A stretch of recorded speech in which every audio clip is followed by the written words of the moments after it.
ایک دوست نے سوال کیا، کیا خوف سیلف پروٹیکشن کی ضرورت نہیں ہے؟ اگر مجھے آگ کا خوف نہ ہوگا تو میں تو خود کو جلا بیٹھوں گا۔ تو اس کا جواب یہ ہے، آپ آگ میں ہاتھ نہیں ڈالتے۔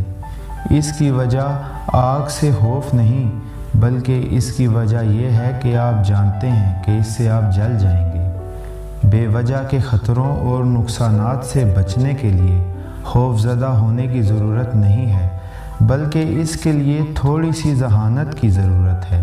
ایسے روزمرہ کے عملی تجربات کے لیے ماضی کے اسباق مفید ہیں۔ انسانی تاریخ سے حاصل شدہ علم کو اسی مقصد کے لیے استعمال کرنا مفید ہوگا، مگر اس سے خوف زدہ ہونے کی ضرورت نہیں ہے۔ ہاں البتہ اب اگر کوئی آپ کو جلانے یا تشدد کرنے کی دھمکی دے یا آپ سے کوئی آپ کی قیمتی چیز لے لینے کی بات کرے تو اس وقت جو آپ محسوس کریں گے وہ خوف ہوگا۔ یہ ایک فطری چیز ہے جو خطرے کے وقت انسانی جسم میں پیدا ہوتی ہے۔ یہ کوئی نفسیاتی کیفیت نہیں ہے۔ نفسیاتی خوف وہ حالت ہے جس کا کسی ٹھوس یا فوری خطرے سے کسی قسم کا کوئی تعلق نہیں ہوتا۔ مثال کے طور پر کچھ لوگوں کو بلند جگہ کا خوف ہوتا ہے۔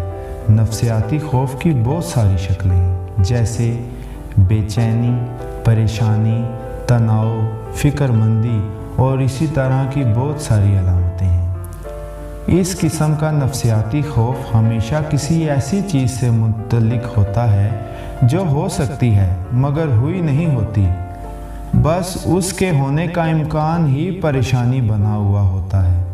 نفسیاتی خوف کے عالم میں آپ خود کو لمحہ موجود میں تو پاتے ہیں، مگر آپ کا دماغ مستقبل کی سوچوں میں گم ہوتا ہے۔